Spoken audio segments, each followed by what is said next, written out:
নমস্কার।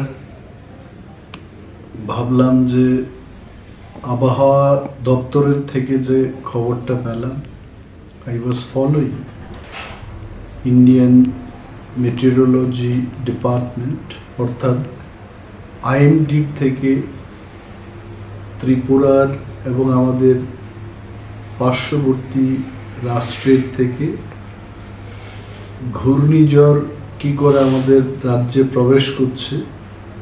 I was following that. এবং বঙ্গোপসাগরে যে নিম্নচাপের সৃষ্টি হয়েছে তাতে মিদিলি বলে যে ঘূর্ণিঝড়, এটা আমাদের রাজ্যে প্রবেশ করার কথা ছিল না, বাট জাস্ট সাম টাইম এগো আমি দেখেছি এটা আমাদের ত্রিপুরা রাজ্যের ঠিক মাঝামাঝি জায়গা দিয়ে এটা যাবে। এবং এটার প্রভাব আমি জানি না, আই এম নট আ মেটিওরোলজিস্ট, তারপরেও যা খবরটা দেখে বা গ্রাফটা দেখে বুঝতে পারছি এই ঘূর্ণিঝড়ের প্রভাব কিন্তু ত্রিপুরায় অনেক বেশি করে পড়তে পারে।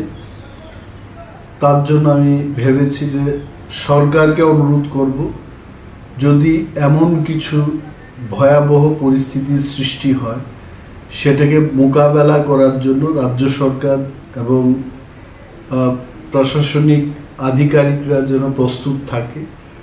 ডিজাস্টার ম্যানেজমেন্টের কমিটিতে যারা আছেন বা সেই বিষয়ে যারা কাজ করছেন তারা যেন অ্যালার্ট থাকেন।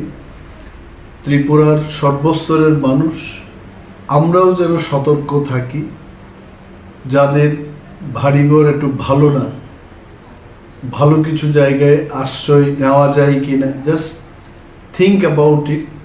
আমার মনে হয় সতর্কতা থাকা অনেকটাই ভালো।